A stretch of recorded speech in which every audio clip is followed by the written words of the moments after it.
I still remember the exact smell of that apartment, the faint hint of burnt coffee and lavender detergent that somehow clung to everything, even the curtains. It was the kind of place that always looked halfway between cozy and temporary, like someone who couldn't decide whether they were settling down or just passing through. Back then, I used to think it was the perfect reflection of who I was, someone trying desperately to convince the world that he had his life together, while quietly falling apart behind closed doors. My name's Ethan Cole, and if you'd met me around 2014, you would have probably thought I was doing fine. I was 26, working in a small marketing firm in Chicago, living paycheck to paycheck but convincing myself I was building something bigger. I wore the same gray suit to work every Monday, ironed it every Sunday night, and pretended it was a choice instead of necessity. Life was simple, routine, predictable, and quietly exhausting. But back then, I had her, Melissa. We met in college back in 2010 when everything still felt like an unfinished song, loud, messy, and beautiful. She was studying graphic design. I was majoring in communications. We were both dreamers in that reckless early 20s way, making promises we couldn't afford to keep, talking about someday like it was a real, solid thing. I still remember her handwriting, those small rounded letters she'd scrawl across napkins or the back of receipts. "You'll make it, Ethan," she'd write. "You just need the world to see what I already do." For a while, I believed her more than I believed myself. Our lives moved fast after graduation. The recession still had its claws in the job market, so we both took whatever work we could find. Melissa got a job at a boutique ad agency downtown. I landed a junior copywriter position across town. We moved in together into that tiny one-bedroom apartment with the creaky floors and unreliable heating. I used to joke that the radiators coughed more than I did. Still, those early years, those were the golden ones. We didn't have much, but we had plans. Plans that filled every late-night conversation over takeout noodles or cheap wine. I used to picture us opening our own agency someday. Cole and Hartman, we said, because her last name always sounded like something you'd see on the side of a glass building. It was naive, maybe even childish, but it kept us going. But the thing about dreams is, they don't always die loud. Sometimes they fade out slowly, like a song losing signal on the radio. You don't notice the silence until it's already there. By 2016, Melissa was climbing faster than I was. She had that creative spark people noticed immediately. She started getting her own clients, side gigs that paid better than my full-time job. At first, I was proud of her. I really was. But somewhere along the way, pride turned into something uglier, something quiet and poisonous. I'd catch myself resenting the way people talked about her, how effortlessly she seemed to belong in every room while I was still trying to prove I deserved to be there. It wasn't her fault, but it ate at me anyway. We started fighting more. Small things at first. The dishes, the bills, the way she'd get home late and brush it off with a "sorry, long day." I'd snap, she'd withdraw, and then we'd pretend everything was fine the next morning. But cracks were forming, hairline fractures in the foundation we'd built. There's one night that still stands out to me. November 2016. The air outside was brittle with winter, and the first snow had just started to fall. We were sitting on the couch, the TV flickering some forgettable Netflix movie, and she looked at me and said, "Ethan, do you ever feel like you're stuck?" I laughed it off at first, said something sarcastic like, "Welcome to adulthood." But the look in her eyes wasn't joking. She said she felt trapped, like she'd outgrown the version of herself we'd built together, that maybe she needed space to figure out who she really was. It wasn't a breakup, not yet, but something shifted that night. She started spending more time at work, more time with her new team. I started drinking more, just enough to dull the noise in my head. By early 2017, she got promoted. Art director. She threw a big party at her agency's downtown loft, invited everyone. I still remember standing there with a plastic cup of cheap champagne, watching her laugh with her colleagues. She looked radiant, free in a way I hadn't seen in years. When she introduced me to her boss, I caught it, the hesitation in her voice.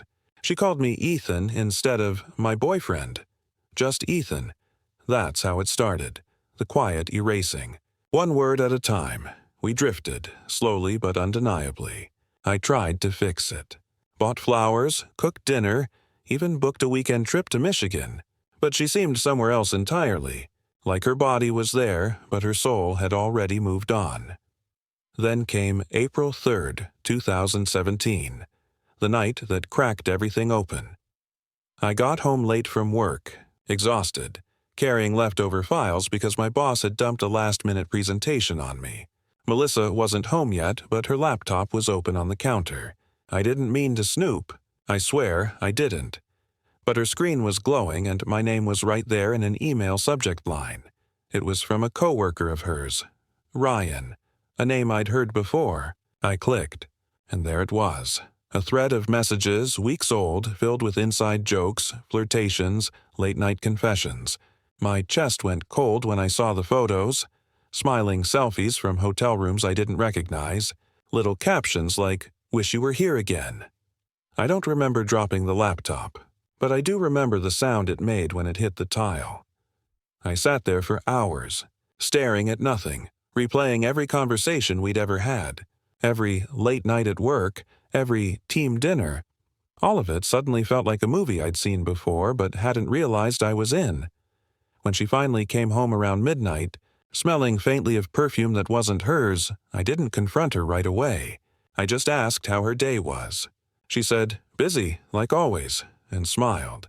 That smile broke me more than the messages did. Because in that moment, I knew she'd already rehearsed the lie.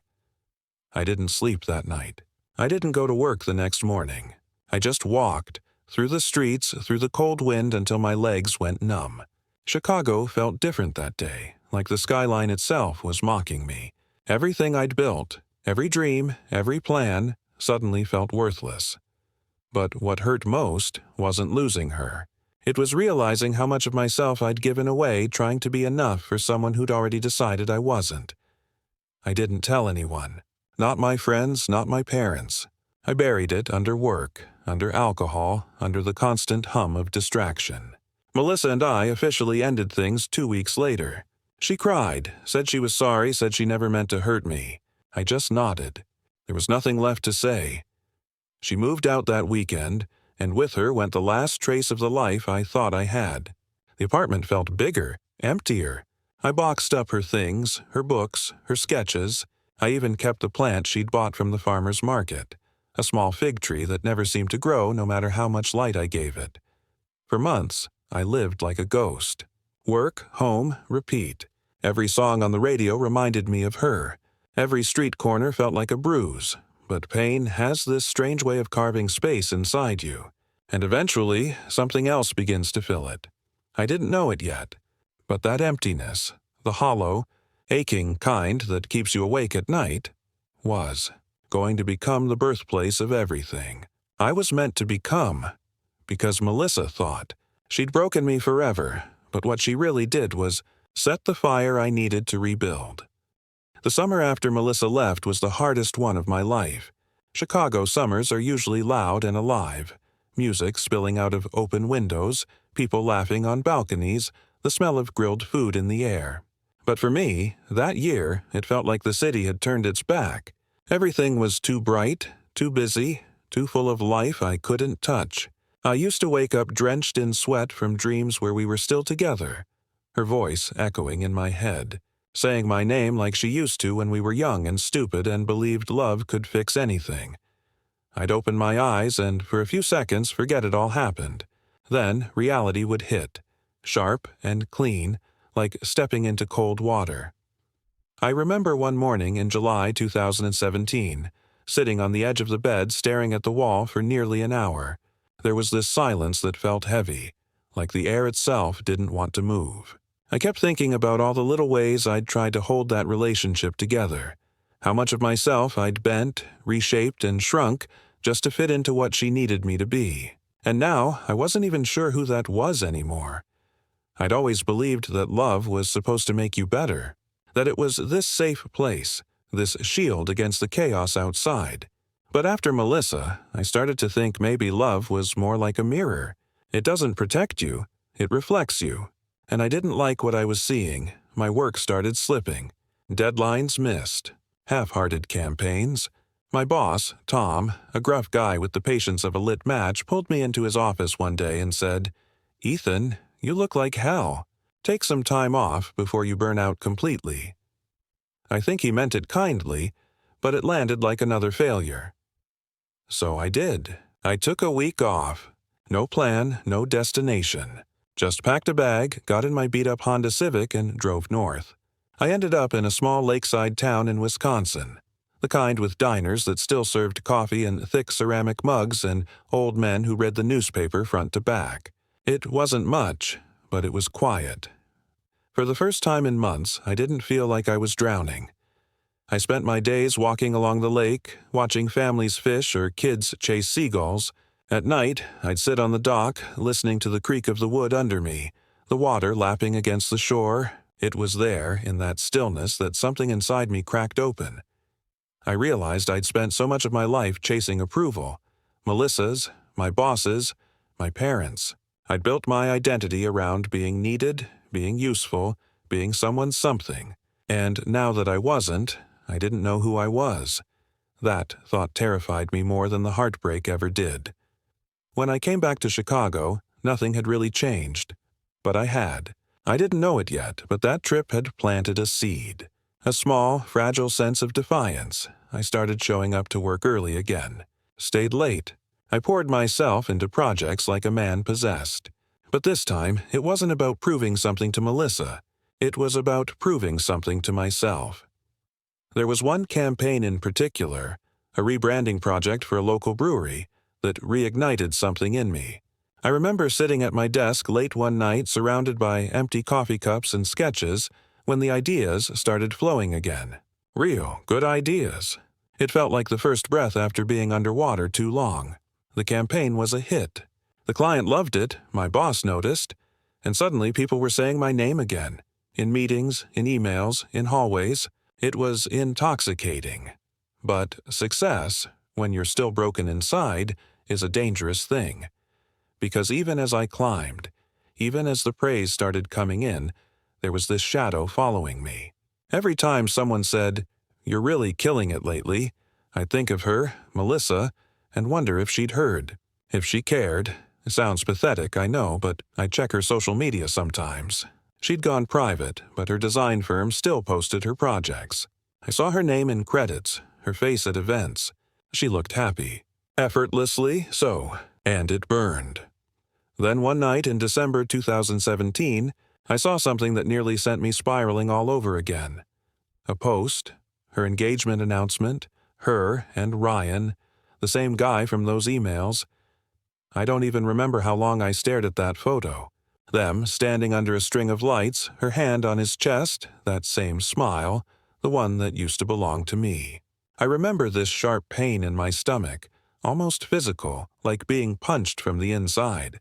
My hands started shaking so badly I dropped my phone. I wish I could say I handled it with grace, that I deleted her from my mind and moved on. But no, I drank that night. A lot. I called a friend, Marcus, who came over and just sat with me in silence. No judgment, just presence. The next morning, I woke up hungover and hollow, but also different. Something about seeing her move on so easily snapped the last thread that tied me to that version of myself, the one who needed her validation, the one who believed that my worth was measured by whether someone stayed or left. That day, I decided to start over, for real this time. I quit my job 2 months later. Everyone thought I was crazy. I had no backup plan, no savings worth mentioning. But I had this idea, an old one, something Melissa and I used to dream about, our agency. Only now, it was just mine. I rented a small office space in Logan Square with peeling paint and a single flickering light bulb. I called it Northline Creative because it sounded like something bigger than it was. I started freelancing for small businesses, restaurants, barbershops, local stores, anyone who'd take a chance on me. It was terrifying, but it was also freeing. For the first time, I wasn't trying to prove myself to anyone but me. The first year was brutal. I made mistakes, missed payments, had nights where I couldn't sleep because I didn't know how I'd pay rent. But I kept going. Every client, Every campaign, every tiny victory felt like reclaiming a piece of myself that I'd lost somewhere along the way. And slowly, things started to change. By mid-2019, Northline Creative wasn't just surviving, it was growing. Word spread through referrals. We landed a few mid-sized clients, even got featured in a local business magazine. I remember holding that issue in my hands, seeing my name in print, and feeling something I hadn't felt in years. Peace. But the universe. It has this way of testing you just when you start to breathe easy again. That test came in the form of an email. Subject: Potential Collaboration Opportunity. From Melissa Hartmandesign.co.I, Froze. I must have read her name a dozen times just to make sure it was real. In the email, she wrote that her firm was working on a rebranding project for a major client, a national coffee chain expanding into the Midwest, and that she'd seen my recent work. She thought I'd be a great fit to collaborate on the campaign. It took me a full hour to process it. Part of me wanted to delete it immediately, pretend I'd never seen it. Another part, stronger, quieter, wanted to say yes. Not out of forgiveness, out of closure. I stared at the screen, my heart pounding, and thought, this is it, isn't it? The full circle. The woman who thought she'd broken me forever was now asking for my help. And that was when I realized something profound. Maybe revenge doesn't always come in dramatic confrontations or grand gestures. Sometimes it comes in silence, in success so undeniable that the person who hurt you has no choice but to notice. But still, I didn't hit reply. Not yet. I sat with it for a while. Let the weight of it settle. Because I knew that whatever I chose next would define the kind of man I was becoming. The broken one who still bled when her name came up, or the one who'd finally learned how to stand tall again. I didn't know it then, but that email, the one simple message from the woman who'd once shattered me, was about to change everything all over again. When I finally replied to her email, it was late, close to midnight. I remember sitting in that dimly lit office, the hum of the old ceiling fan spinning above me, my fingers hovering over the keyboard like they didn't trust me to make the right move.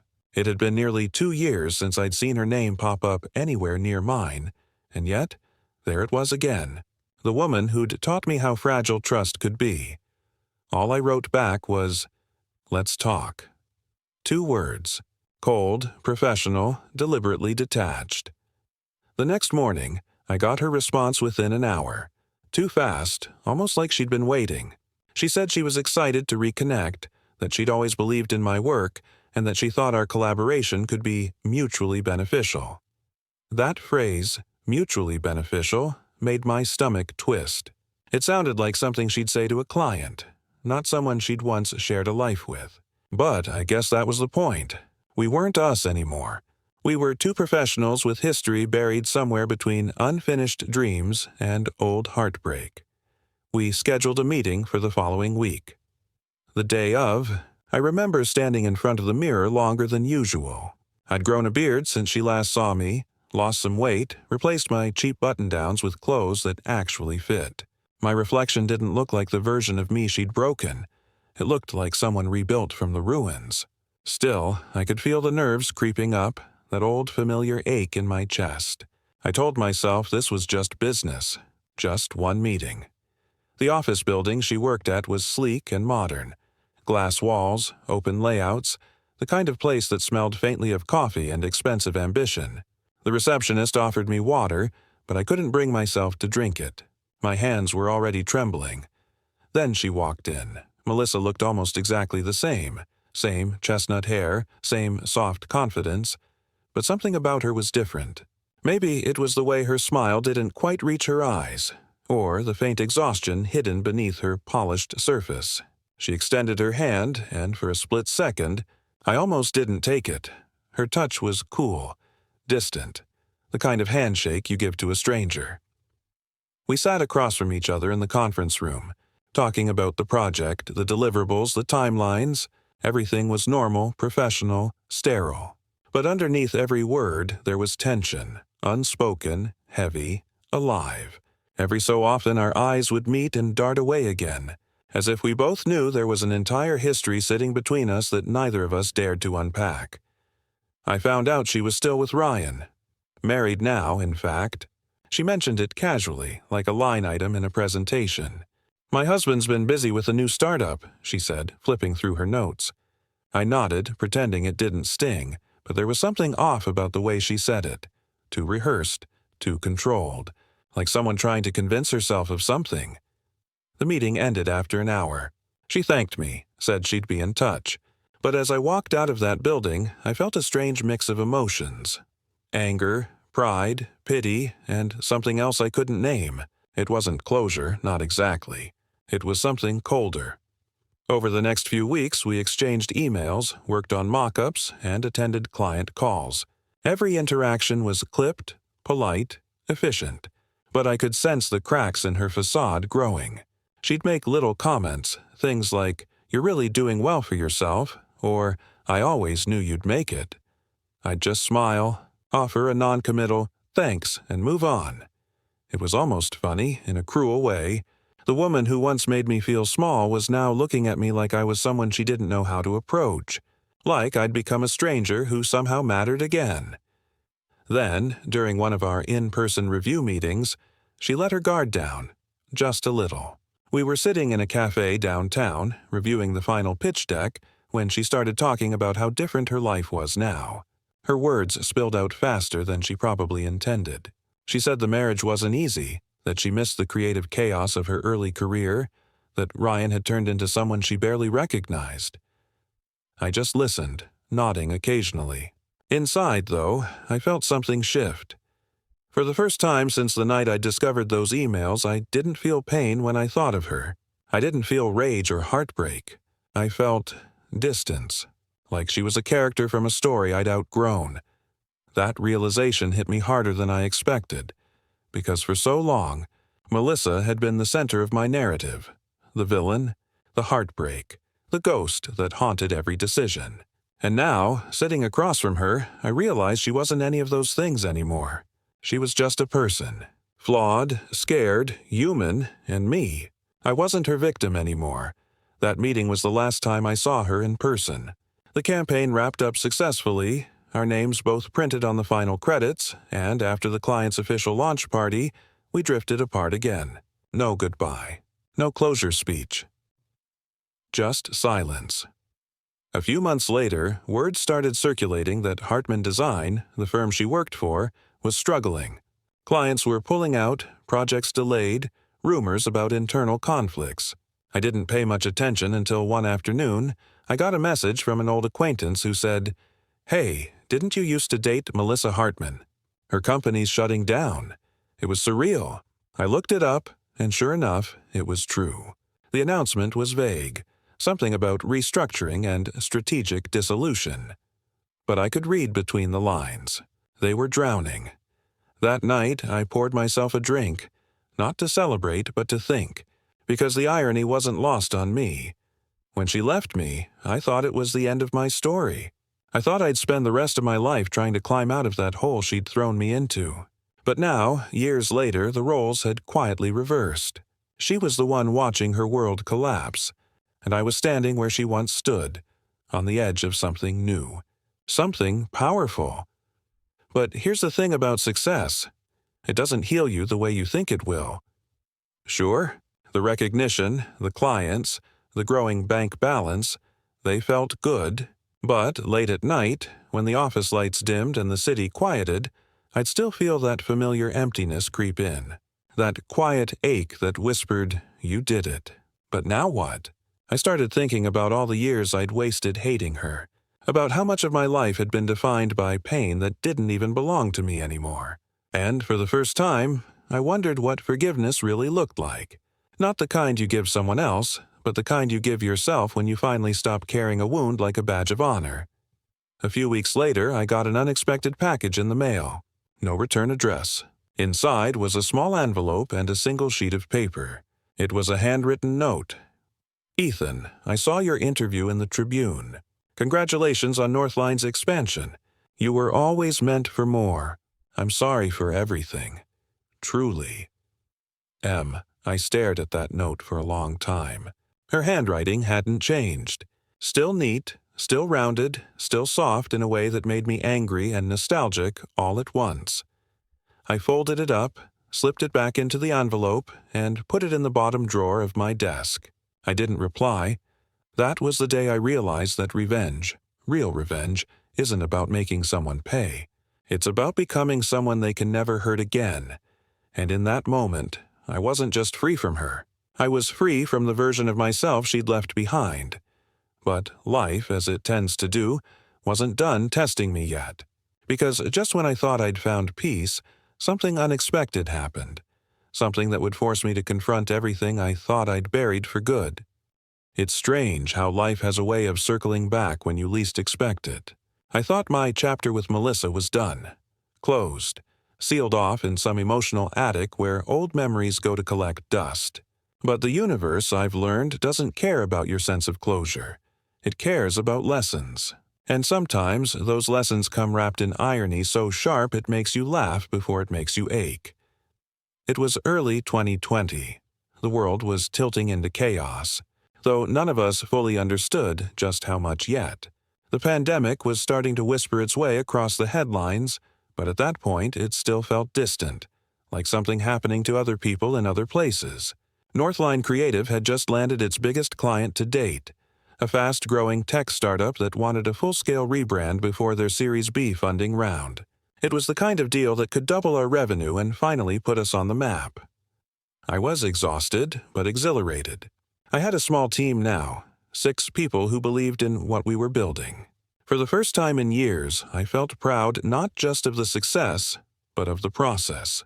We were doing it honestly, from the ground up.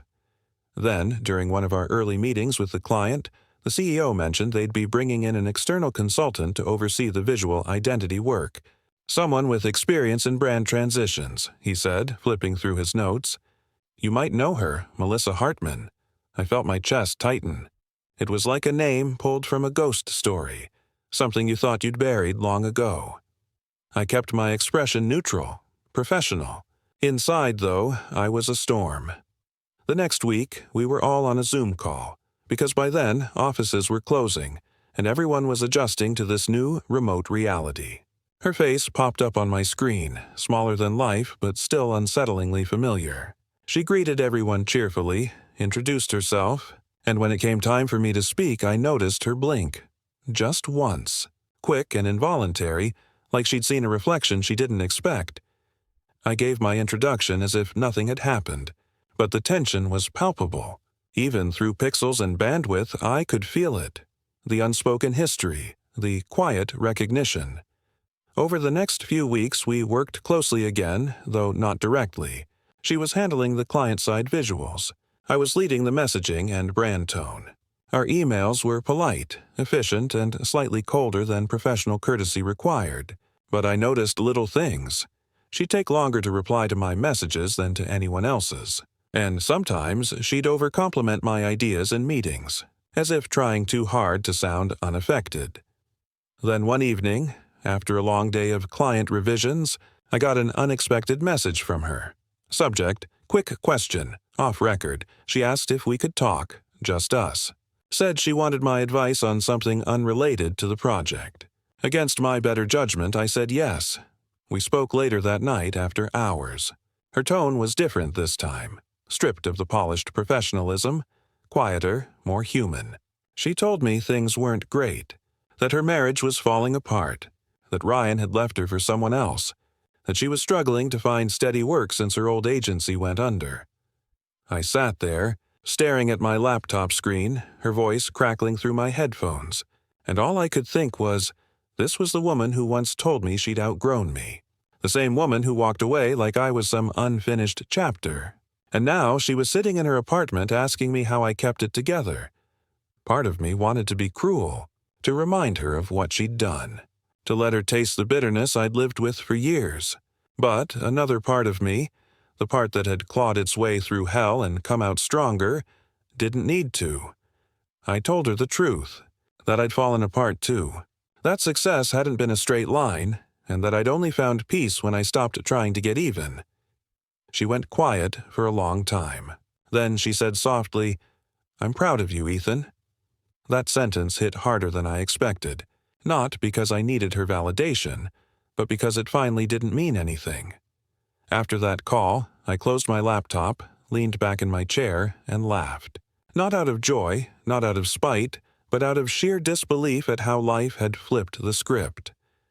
I used to think revenge was this dramatic, cinematic moment, standing tall while the other person fell to pieces. But real revenge, I was learning, was quieter. It was walking past the ashes of what once burned you and realizing you no longer care about the smoke. As the months went on, the project wrapped successfully. The client loved it. Our agency's reputation skyrocketed. We hired more people, expanded into a bigger office once restrictions eased. Northline Creative was now one of the fastest-growing branding firms in the Midwest, and Melissa, she faded from the picture again, this time not as a heartbreak but as a memory. I heard through mutual contacts that she'd moved to Portland, started freelancing. No husband, no company, no fanfare. Just another creative trying to rebuild. Then, one evening, about a year later, spring 2021, I got a call from a number I didn't recognize. I let it go to voicemail. When I checked later, it was her voice. Shaky, uncertain. She said she'd seen a feature about me in Adweek, congratulated me, and mentioned she was thinking of starting a small studio. "If you're ever open to collaborating again," she said, "I'd love to." I listened to that message twice, maybe 3 times before deleting it. I didn't reply. Not out of anger, but because there was nothing left to say. She had once been my motivation, the fuel behind every sleepless night, every desperate push toward success. But now, I realized she'd also been my cage. My obsession with proving her wrong had become the thing keeping me tied to her story. And letting go of that felt like the final act of freedom. So, I made a quiet promise to myself that night. From that moment on, I would only look forward. No more ghosts. No more chasing closure. I poured everything into my company, but more importantly, into my life.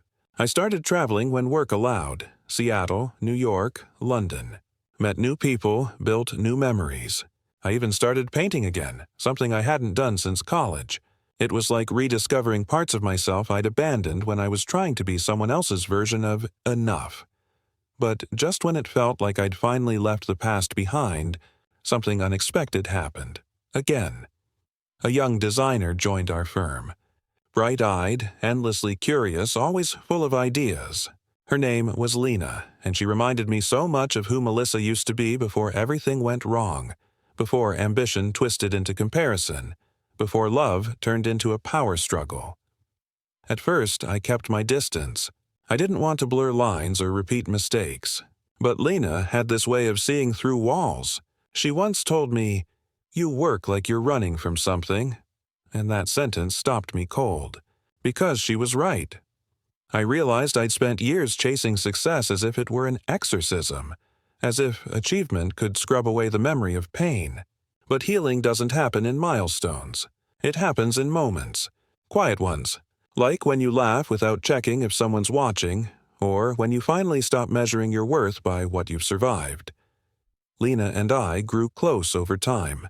Not in a cinematic whirlwind kind of way, but slowly, gently, like trust rebuilding itself brick by brick. She became a mirror that didn't reflect the brokenness, but the growth. And that was when I truly understood what revenge meant. It wasn't success. It wasn't her regret.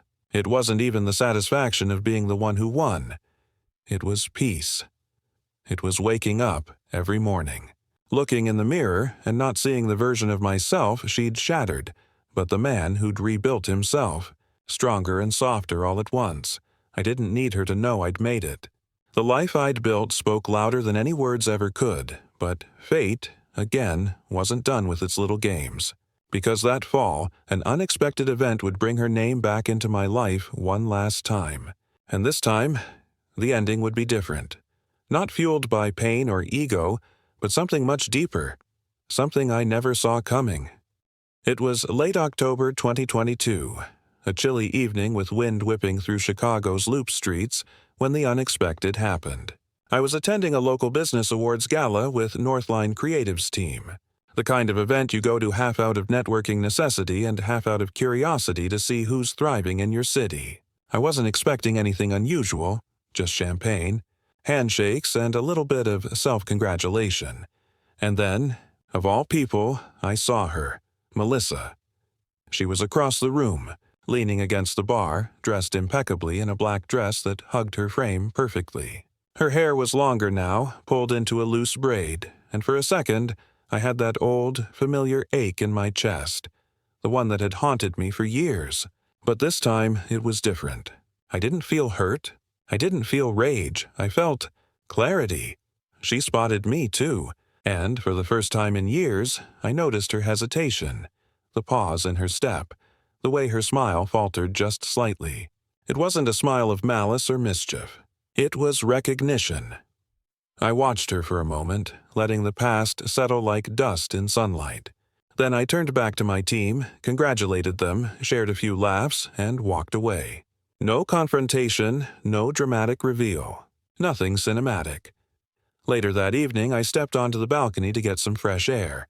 The city sprawled out below me, lights shimmering on the river, the wind carrying the faint scent of autumn leaves and exhaust fumes. And I realized something profound. Melissa had once been my storm. She'd torn through my life with the force of betrayal and left me hollow.